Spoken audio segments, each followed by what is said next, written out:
Para um paulistano, este é, certamente, o prelúdio do fim do mundo. Este é o Visão Libertária, sua fonte de informações descentralizadas e distribuídas.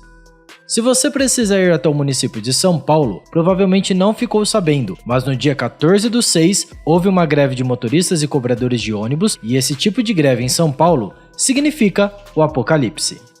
Em um primeiro momento, aparentemente não há nada de relevante nessa notícia para quem não mora na cidade. Porém, analisando melhor o funcionamento do transporte público na cidade de São Paulo, é possível perceber diversos e profundos problemas nesse sistema que se estendem para todo o Brasil. Vamos entender então como é o sistema de transporte municipal de São Paulo. Minha cidade já foi conhecida como a terra das oportunidades no Brasil. Com isso, se tornou uma região que cresceu muito, pois muitas pessoas vieram para cá em busca de emprego e renda. Felizmente, tal alcunha de São Paulo em partes é verdadeira e muitas pessoas conseguiram ao menos um emprego e uma forma de sobreviver por aqui. Contudo, a alta concentração de pessoas na cidade gerou alguns problemas, pois de acordo com a legislação brasileira, o Estado tem como obrigação garantir ao cidadão o direito ao transporte público e para isso, no município de São Paulo, foi criada a SP Trans, empresa de economia mista onde o sócio majoritário é a prefeitura. E por consequência, as decisões relevantes dessa empresa também são tomadas pela Prefeitura de São Paulo. A SP Trans, em teoria, tem o objetivo de organizar as atividades operacionais de transporte viário que foram transferidas à iniciativa privada.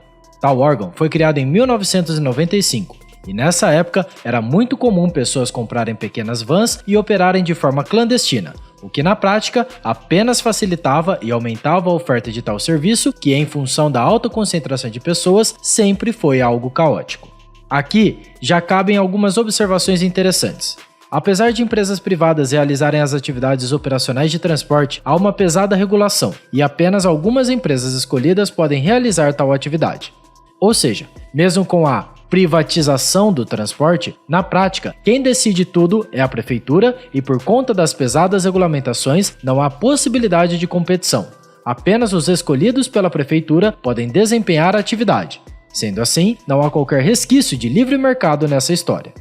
Como consequência, a restrição à livre entrada de concorrentes reduz a oferta e aumenta o preço final do serviço ao consumidor. Mesmo com o serviço clandestino rodando, a regra era sempre as paradas e terminais estarem lotados de passageiros, que muitas vezes esperavam o segundo ou até o terceiro ônibus daquela linha passar, pois era impossível embarcar na condução que havia chegado, devido à alta demanda de transporte para uma determinada região. Com mais restrições para realizar tal translado de passageiros, no mínimo, podemos dizer que a situação não melhorou, e as filas gigantes no horário de pico continuam acontecendo até hoje. Todo esse sistema caótico e disfuncional descrito ocorre em dias normais de operação do sistema. Apenas para efeito ilustrativo, vou descrever minha rotina de trajeto até o trabalho, ressaltando que, por sorte, preciso ir fisicamente até a empresa apenas aos sábados, um dia notadamente mais tranquilo. O trajeto total é de 21 km. Caso eu opte pelo transporte exclusivamente municipal, que no caso seria o ônibus, o tempo de viagem seria de aproximadamente 90 minutos. Excluindo aí a espera das conduções e, por experiência própria, facilmente passaria de 120 minutos totais de viagem, ou 2 horas.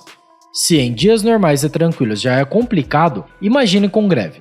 Nessas ocorrências, é muito comum as pessoas simplesmente cancelarem seus compromissos, pois qualquer outra forma de mobilidade também acaba sendo sobrecarregada.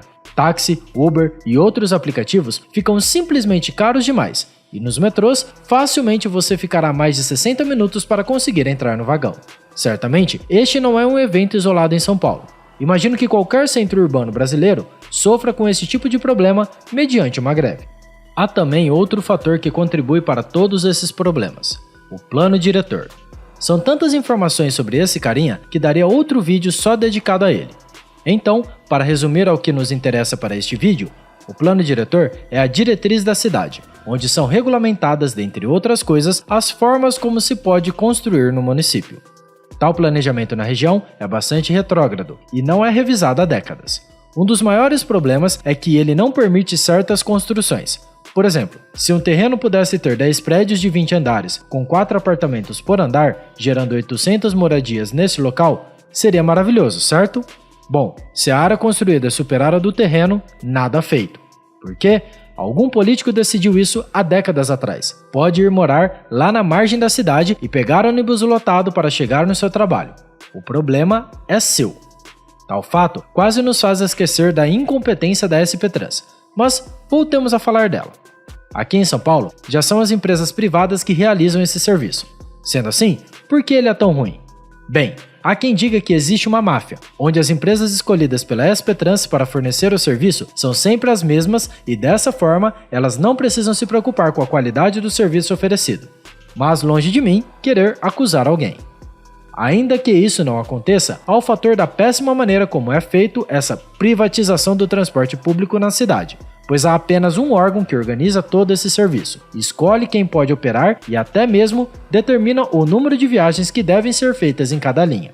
Ou seja, mesmo que o serviço seja feito por uma empresa privada, ela não possui qualquer autonomia ou competição de mercado para precisar ou até mesmo poder para se adequar à demanda dos usuários. A cereja do bolo é o custo. Atualmente a passagem de ônibus regular está em R$ 4,40. Logo deve subir, visto que já tem algum tempo que o valor da passagem não é reajustado. Mas a pressão de greve pleiteando aumento salarial é muito forte. Portanto, prepare-se, paulistano. As empresas de viação possuem um monopólio garantido pela força estatal. Boa parte de seus funcionários são CLT, o que dificulta a demissão deles. Dessa forma, há pouca diferença disso para uma forma totalmente estatal de operação de transporte público. Pelo menos uma ou duas vezes no ano acontece greve dessa categoria em São Paulo.